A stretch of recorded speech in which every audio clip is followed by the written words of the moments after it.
Hey guys, TPA02 here. You're about to watch my Fallout gameplay. It's an e-bike sponsored op. I was on the Hudson Union team. The operation is split into 3 different sections, which the first one is springers and gas pistols and sniper rifles, that type of weapons, and you only get 90 rounds for your squad, which is 3 to 6 people. So I had 4 people in my squad, including TPA04, 08, and 06. And so we loaded up our weapons and ran out there, as you'll see. Phase 2, you can use AEGs on semi-auto, but you have to loot ammo, so you'll see us doing that.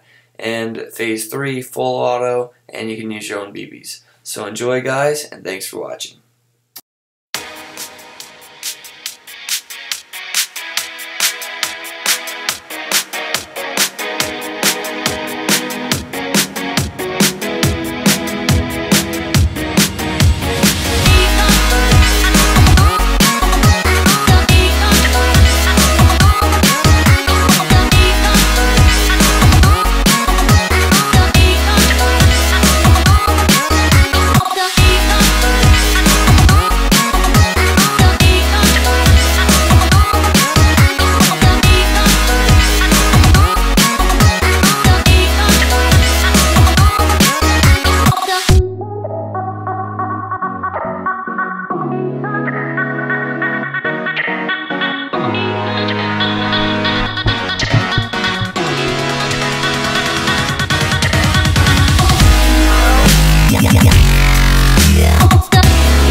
There's a lot of death happening. I know.